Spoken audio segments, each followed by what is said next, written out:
عبدالشکور حکیموف اختیاری مرکز کمک به مهاجران در مسکو غیب زده تماسش با نزدیکان قطع گردید.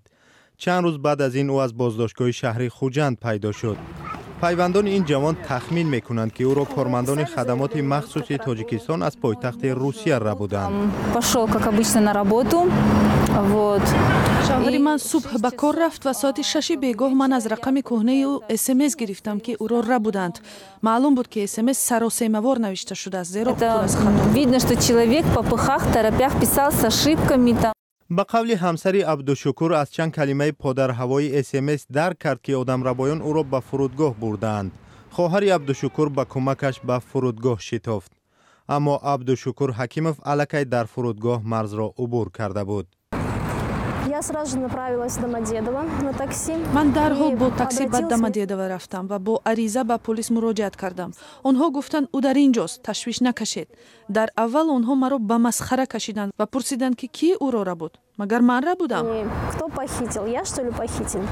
عبدالشکور حکیموف از این پیشتر همراه همسر و 3 فرزندش در مصر و ترکیه میزیست و تجارت هم داشت، اما بعد به مسکو برگشت.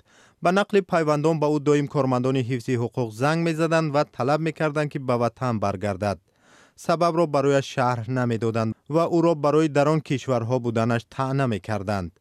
عبدالشکور از امنیتش خوف داشت و به همین خاطر از برگشتن به تاجیکستان میترسید.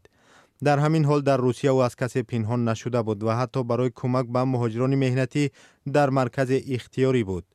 اما نمایندگان مقامات انتظامی در تاجیکستان دائم به منزل آنها می آمدند و از پدر و مادرش طلب می کردند که پسرشان را برگردانند. حقوق شناسان می گویند ربودن انسان از سوی هر نهادی که نباشد غیر قانونی است.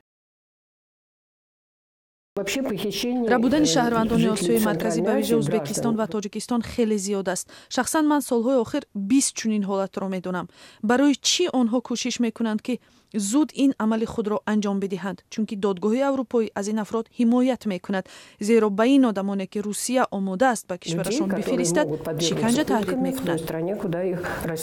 عبدالشکور تامین 5 کودک، 3 فرزند خود و 2 طفل خواهر تنهایش را بر دوش داشت.